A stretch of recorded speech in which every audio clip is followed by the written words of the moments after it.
دی دنیا کې کومنګ او تاسو سوچو کو دی زنګلو کې زناور او زمری اوسېږي دی خړونو کې سپي اوسېږي او په دې آباد کې انسانان اوسېږي انسان لا دا نه د پکار چې دا د زنګلي زناور خویو کې ځکه زنګلي زناور چرې د انسان ادا نه خپلوي د دې د وجې نه الله رب العزت مونږ او تاسو ته انبیا راولېږل چې اسنه دا انسانان دی کې د زناورو خوی راشي او زناور ته جوړ نشي دی وجې نه د کافرو باره کې قرآن کریم کې الله وی اولئک کالانعام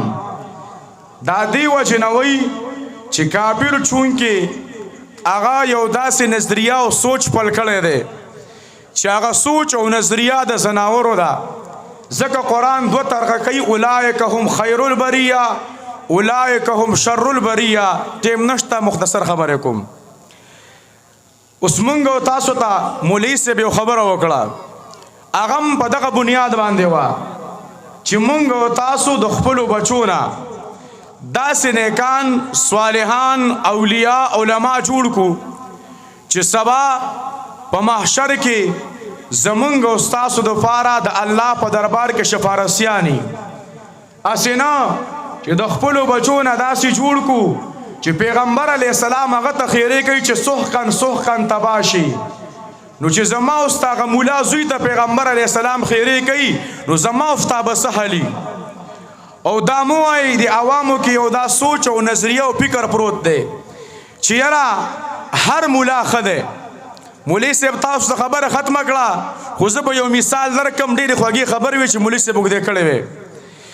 تاسو قرآن کریم به ویلی علماء کرام ناست دي سورة المؤمن کې کله چې پیرغون بیان کوي نو هغه څه وایي یا قوم اتبعون اهدکم سبیل الرشاد یا قوم اتبعون اهدکم سبیل الرشاد اے قوم ما پس راشی تافتنی غلار خیم بل طرف تا د موسی علیہ السلام یو صحابی دے رجل مومن اغم و یا قوم اتبعونی احدکم سبیل الرشاد ما پس راشی تافتنی غلار خیم